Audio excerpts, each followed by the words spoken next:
High বন্ধুরা, good evening. তোমরা সবাই কেমন আছো? আশা করছি ভালো আছো। আমিও ভালো আছি। আমার জেপি ব্লগ চ্যানেলে তোমাদের অনেক অনেক স্বাগত। তো ফাইনালি দেখতে পাচ্ছ আজ হচ্ছে কালী পূজা, তো তার অনেক অনেক শুভেচ্ছা আমি তোমাদের সকলকে জানাই। তো আমরা এখন যাচ্ছি তো লক্ষ্মী বের করানোর জন্য। তো এটা আমাদের নিয়ম আছে, খুব সুন্দরভাবে পালন করা হয়। তো সত্যি কথা বলতে আজকে সন্ধ্যে থেকে ব্লগটা স্টার্ট করছি, কারণ সকাল থেকে মনটা একদমই ভালো ছিল না। তার একটা কারণ আছে, তোমাদের বলছি। তো দেখো, এখানে কিন্তু সবাই আগেই অলরেডি চলে এসেছে আর সবাই কিন্তু আনন্দ করতে ব্যস্ত। তো দুই সাইডে দুটো ঠাকুর উঠেছে, মানে ঘাড়ের এপারে আমরা থাকি, এপারের নাম হচ্ছে নাওদা গ্রাম, আর মানে আমরা যে পারে থাকছি এটা হচ্ছে মনিরামপুর, আর যেটা ওপার মানে খালটা মাঝখান থেকে ওপারটা হচ্ছে নাওদা গ্রাম। তো দুটো গ্রামে কিন্তু ঠাকুর উঠেছে, প্রচণ্ড পরিমাণ মাইকের আওয়াজ। বুঝতেই পারছো, দুই ধারে দুটো ঠাকুর, মাঝখানে আমাদের বাড়ি। তো সত্যি কথা বলতে দুর্গাপূজা বাঙালির বড় উৎসব, কিন্তু আমাদের গ্রামে বা পাশের গ্রামে কোনো দুর্গা ঠাকুর কিন্তু ওঠেনি। সেই কারণে কালী পূজাটা ধুমধাম করে হয়, প্রায় এক সপ্তাহ ধরে, মানে অনুষ্ঠান, নানা রকমের অনুষ্ঠান সহ এই কালী পূজা কিন্তু আমরা পালন করি, ভীষণ আনন্দ করি। তো এই আনন্দের সঙ্গে সঙ্গে একটা মন খারাপের মানে কারণ আছে, সেটা তোমাদের বলছি। আপাতত দেখো, এখানে দেখো সবাই মিলে কিন্তু লক্ষ্মী বের করানোর জন্য চলে এসেছি, আর এটা আমাদের নিয়ম আছে। দেখো কিভাবে সাজানো হয়েছে, তোমরা কিভাবে এটা পালন করো প্লিজ কমেন্টে কিন্তু বলো। তো আমরা এখানে অনেক কিছুই দিয়েছি, মানে ঠাকুর করা হয়েছে দুটো গোবর দিয়ে, প্লাস হচ্ছে আখের খলা, কাঁঠালি কলার খলা, মানে খয়ের যে চড়াগুলো, মোমবাতি, ধূপ, মাথার যে চুল, এছাড়াও হচ্ছে তোমার হচ্ছে পান, সুপারি এসব দেওয়া হয়েছে। তো ভীষণভাবে কিন্তু এখানে আমরা আনন্দ করি। তো যাই হোক, আমরা যেহেতু হাত লক্ষ্মী বের করানো হয়ে গেছে, তারপর কিন্তু এসে আমরা হাত পা ধুয়ে তারপরে বাড়িতে উঠি। তো বাড়িতে এসে বুঝতেই পারছো, তোমাদের দাদাভাই কিন্তু আজকে 14 প্রদীপটা জ্বালছে, কারণ আমাকে জ্বালাতে নেই। মানে পুজোর সময় এরকম একটা সিচুয়েশান, বলে বোঝাতে পারবো না। সবার কাছে একটা মান সম্মান নিয়ে মানে কথা। তো দেখো, এটা মেয়েদের লজ্জা পাওয়ার কোনো কারণ নেই, কিন্তু হঠাৎ যখন অনেক পুরুষ মানুষ থাকে, আমাদের বলতে কিন্তু ভীষণই খারাপ লাগে যে এটা আমি করতে পারবো না, আমাকে করতে নেই, আমার পিরিয়ড চলছে, এগুলো বলতে কিন্তু সত্যি কথা বলতে একটু খারাপ লাগে। তো যাই হোক, আমাকে কিন্তু আজকে এই সমস্ত কোনো কাজই করতে নেই। তো তোমাদের দাদাভাই দিচ্ছে এই প্রথমবার, 14 বছর বিয়ে হয়েছে, প্রথমবার তোমাদের দাদাভাই আজকের দিনে, মানে জানি না কি বলবো। আর এরকম সময়টা কিন্তু আমার হওয়ার সময় নয়। জানি না কিভাবে, মানে কি বলবো, মানে আগে পিছু, মানে ধরো, মানে ডেট যে ওটা আগিয়ে এসেছে, সেই কারণে এরকম প্রবলেম আমাকে ফেস করতে হচ্ছে। তো তোমাদের দাদাভাই কিন্তু বলছে কোনো চিন্তা করো না, আমি সব করে দিচ্ছি। তো মানে প্রথম বছর করছে, একটু মানে অসুবিধা হচ্ছে ওর, তো ওকে দেখিয়ে দেখিয়ে দিচ্ছি। তো এখানে আমরা 14 প্রদীপ রেডি করছি, তারপর বাড়ির উঠানে, বা যেহেতু আমাদের কোনো ছাদ নেই, টালির ছাউনি বাড়ি, তো সেহেতু আমরা উঠানে বা ঈশান কোণ এইসব জায়গাগুলো, বাথরুম, ঘরের জায়গা, এগুলো কিন্তু দিয়ে দেব। তো অবশ্যই যে যম দেবতা, ওনার উদ্দেশ্যে দক্ষিণ দিকে মুখ করে আমি অবশ্যই একটা প্রদীপ জ্বালাতে বলেছি, কারণ আমাদের 2 কন্যা সন্তান আছে। এছাড়াও আমার স্বামীর যাতে কোনো বিপদ না হয়, জগৎ সংসারের যাতে কোনো বিপদ না হয়, সেই কারণে কিন্তু আমরা এইসব পালন করি, মানে মেনে আমরা চলি। তো আমরা স্বামী স্ত্রীতেই এইসব কিছু একটু মানে ভালোবাসি করতে, মেনে চলতে ভীষণ ভালোবাসি। তো ওকে সেইভাবেই আমি বলছি যে তুমি তো কোনো বছর এরকম প্রদীপ জ্বালাতে মানে জ্বালাওনি, তো এবছর প্রথম করছো, তো আমি একটু নিয়মগুলো তোমায় বলে দিই। তো সেই কারণে ওকে একটু বুঝিয়ে বলছি। তো নিজে হাতে কোনো কাজ করা, সেটার আনন্দটাই অন্যরকম। শিখিয়ে বা বলে কতটুকু হয় বলো? তো যতটুকু বলবো ততটুকু, মানে মন থেকে একটা প্রার্থনা করা আর শিখিয়ে দেওয়া একটা প্রার্থনা, এটা হচ্ছে অন্যরকম একটা ব্যাপার। তো এই ভিডিওটা কবে তোমাদের কাছে পৌঁছাবে আমি জানি না।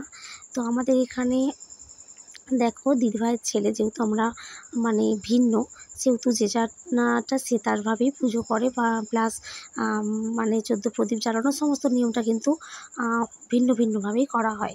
মানে তো যাই হোক, দিদিভাইয়ের ছেলেও কিন্তু জেলে নিচ্ছে। দিদিভাই এমনই সিচুয়েশান, দিদিভাইকেও কোনো পুজোয় কাজ করতে নেই। তো দিদিভাইয়ের যে ছোটো বাচ্চা, ওর হচ্ছে বয়স 4 মাস। তো 4 মাসের মাথায় দিদিভাইয়েরও কিন্তু পিরিয়ড চলছে, হয়ে গেছে। কি বলবো, 2 বছর কিছুই করতে পারছি না, এত অসুবিধা হচ্ছে বলে বোঝাতে পারবো না। তো বলছি যে ঠাকুর দেখতে যাবো না, তোমাদের দাদাভাই বলছে যে প্রত্যেক বছর তো আমরা বেরোই, তো চলো 2টো ঠাকুর কোনো রকম দেখে চলে আসবো। তো যেহেতু বাড়ির সামনে ঠাকুর, কোনো সাজুগুজু করার আমার কোনো ইচ্ছে নেই। সত্যি কথা বলতে, যদি পিরিয়ড না হতো, নতুন শাড়ি, নতুন নতুনভাবে একটু সাজার ইচ্ছে ছিল। যেহেতু পিরিয়ড চলছে, তো সেহেতু আমার আর মন কিন্তু একদমই ভালো নেই। তো নতুন শাড়ি কী করি আমরা, গ্রাম্য এলাকায় কোনো পুজো হলে একটা নতুন 200, 150, 250 এরকম দামের ছাপা শাড়ি নতুন কিনে পরে ওটা পুজো দেওয়ার জন্য ওটা পরে আমরা যাই। তো যেহেতু আজকে আমি পুজো দিতে পারবো না, সেহেতু আমার আর একদমই কোনো কিছু করতে ইচ্ছে করছে না। তো দেখো, অন্ধকার, পুরো অন্ধকার, কি বলবো তোমাদের, আলোয় আলোকিত করার চেষ্টা করছি। তো দেখো, এই যে কাকা ভাইপোই গামছা পরে অলরেডি স্টার্ট করে দিয়েছে। কি বলবো, এদের দেখলে হাসিও লাগছে। তো ওকেও বলে বলে দিতে হচ্ছে, কাকার সঙ্গে শুরু করে দিয়েছে বাতি দেওয়ার। তো যাই হোক বন্ধুরা, তোমরা পাশে থেকে পুরো ভিডিও দেখো, তার জন্য অনেক অনেক ধন্যবাদ। তোমাদের ভালোবাসায় আমার সাবস্ক্রাইব অনেক আগেই পূর্ণ হয়ে গেছে, কিন্তু ওয়াচ টাইম এতটা পরিমাণ কেটে নেওয়া হচ্ছে। অ্যালগরিদম দাদাভাইদের এটাই বলবো, ধৈর্যের একটা সীমা আছে। অনেক দিন থেকে আমি কিন্তু ব্লগ করছি, তো নিয়মিত ব্লগ দিতে পারছি না, সেই কারণে আমার ওয়াচ টাইম প্রচণ্ডভাবে কেটে নেওয়া হচ্ছে। দেখো, মানুষ একটা আশা নিয়ে কিন্তু এই পথে নেমেছে, এই কাজ করছে। তো আমরা গরিব পরিবার, এতটা পরিমাণ যদি ওয়াচ টাইম কাটা হয়, সারা জীবনেও তো আমাদের কোনো ভিডিও ভাইরাল করতে পারবো না, আর আপনাদের পবিত্র প্ল্যাটফর্মে আমাদের কোনো জায়গাই হবে না। তো যাই হোক, আপনাদের কাছে একটাই অনুরোধ করব, আপনারা জানেন যে আমাদের সবাইয়ের একটা সময়ের দাম আছে। এতটা পরিমাণ কষ্ট করে ব্লগ করছি, তার সত্ত্বেও আপনারা আমার ওয়াচ টাইমগুলো কেটে নিচ্ছেন। আমার ওয়াচ টাইম ছিল প্রায় 1400, হয়ে গেছে 950। ভাবা যায় না। ভাবছি ভিডিও করাই ছেড়ে দেবো। ধৈর্যের অনেক বাঁধ ভেঙে গেছে। এতটা ধৈর্য ধরে ভিডিও করছি। আমরা তো সত্যি কথা বলতে গরিব পরিবার থেকেই এসেছি। তো আমাদের বাইরের কোনো কিছু দেখানোর সম্ভব নয়। কোনো হাই কোয়ালিটির ভিডিও আমরা দিতে পারি না। চেষ্টা করি, কিন্তু দিতে পারি না। কোনো জায়গায় ভ্রমণ করতে যেতে পারছি না, টাকার অভাবেই বলতে পারো। কোনো নিত্য নতুন জায়গায় গিয়ে আপনাদের কোনো কিছু শেয়ার করতে পারছি না। তার সত্ত্বেও যতটুকু পারছি আপনারা ওয়াচ টাইমে কেটে নিচ্ছেন। প্লিজ দয়া করে এত ওয়াচ টাইম কাটবেন না।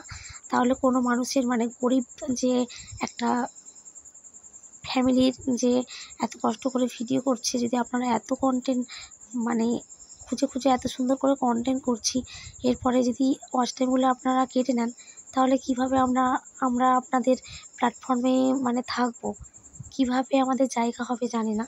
তো প্লিজ দয়া করে এভাবে ওয়াচ টাইমটা কেটে নেবেন না, প্লিজ দয়া করে এত ওয়াচ টাইম কাটবেন না, এটা আপনাদের কাছে অনুরোধ। তো যাই হোক, ভুল কিছু করে থাকলে অবশ্যই ক্ষমা করে দেবেন। আর দেখো, এটা হচ্ছে আমাদের যে নাদাগ্রাম, ওখানের ঠাকুর তোমাদের দেখালাম, খুব সুন্দর। এখানে হচ্ছে এলোকেশী মা, এলোকেশী রূপে মাকে প্রস্তুতি করা হয়েছে, দেখতে পাচ্ছ, ভীষণ সুন্দর লাগছে, ভীষণ সুন্দর লাগছে। আর এখানে কিন্তু 1 সপ্তাহ ধরে অনুষ্ঠান হয়। তো পরের দিন অঙ্কন প্রতিযোগিতা আছে, অবশ্যই তোমাদের সঙ্গে শেয়ার করব। আর এখানে এটা যে হাতে পিছনে যেটা দেখলে, ওটা হাতে কিন্তু এখানকারেরই 2টো ছেলে মেয়ে ওটা অঙ্কন করেছে, এঁকেছে, ভীষণ সুন্দর লাগছে। যেটা পিছনে যে শিব ঠাকুর দুর্গাকে নিয়ে আছে, ওই সিনটা কিন্তু খুব সুন্দর করেছে। তো 6-এ পড়ে ছেলেটা প্লাস মেয়েটার নাম আমি জানি না। এখানেই তাদের বাড়ি, ভীষণ সুন্দর লাগছে। আশীর্বাদ করো যেন এই দুজনে আরও অনেক বড় হতে পারে। আর তোমাদের বলেছিলাম বাড়িতে যে আমি বেশি সাজুগুজু করবো না। দেখো, সিম্পল ড্রেসে এসেছি, বাড়ির একদম সামনে বলতে পারো। তো আজকে কিন্তু আমি কোনো রকম সাজুগুজু করিনি, এই সিম্পলভাবেই এসেছি। তো তোমাদের দেখালাম। আর এবার আমাদের গ্রামের যে মা, ওনাকেও দেখাবো। এই যে দেখো, এই যে সুন্দর দৃশ্যটা, এখানে 2টো বাচ্চা অঙ্কন করেছে, নিজে হাতে এঁকেছে। তো ভীষণ সুন্দর লাগছে। গ্রাম্য এলাকায় 1 সপ্তাহ ধরে অনুষ্ঠান প্লাস ঠাকুর থাকবে, আমাদের ভীষণই ভালো লাগছে। তো তার সঙ্গে একটা দুঃখের বিষয় তোমাদের জানাবো বললাম। আজকেই আমাদের একটা জ্যাঠামশাই মানে পাশের বাড়ির জ্যাঠামশাই মারা গেছেন। তো কাকিমা তো ভীষণ কান্নাকাটি করছে। তো কী বলবো আর তোমাদের, আজকের দিনে মা এইভাবে তার সিঁদুর কেড়ে নিল। মানে এটা সকাল থেকে ভীষণ খারাপ লাগছে। মানে কাকাবাবু ভীষণ মানে জ্যাঠামশাই ভীষণ ভালো ছিলেন, যদিও আমাদের পদবী নন।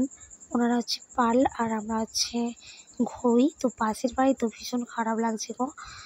মানে আমরাও ভীষণ ভালোবাসতাম ওই জ্যাঠামশাইকে, ভীষণ সম্মান করতেন, আমাদের বৌমা ছাড়া কথা বলতেন না। তো আমি কিন্তু দেখতে গিয়েছিলাম, ওখানে একটু কান্নাও করেছি, মানে এখনও কান্না লাগছে, কী বলবো তোমাদের। তো যাই হোক বন্ধুরা, জানি না এই ভিডিওটা কবে পৌঁছাবে। কাকিমা মানে জ্যাঠাইমা প্লাস বাড়ির সবাই, যে দিদিভাইগুলো এসেছে, প্রচণ্ড কান্নাকাটি করছে। মানে কি বলবো তোমাদের, মানে একদম বাড়ির সামনে ভিডিও কবে দিতে পারবো বলতে পারছি না, ভীষণই মন খারাপ। সেই জন্য বেরোতে একদম ইচ্ছে করছিল না, কিন্তু তোমাদের দাদাভাই জোর করলো তাই বেরিয়ে এসেছি। দেখো সবার মন তো সমান হয় না, অন্যের দুঃখেও কিন্তু কিছু কিছু মানুষ দুঃখ পায়, সেরকম আমি তাদের মাঝে পড়ি। অন্যের দুঃখেও আমার কিন্তু ভীষণ দুঃখ, তোমরা বললে হয়তো বিশ্বাস করবে না। কাউকে কান্না করতে দেখলে আমার মানে আমি তো আগে কেঁদে নেব। মানে কি হয়েছে সেটা জানানো আমার প্রয়োজন নেই, কেউ যদি আমার সামনে কান্না করে তো আমি আগে কিন্তু কেঁদে নেব তার সাথে।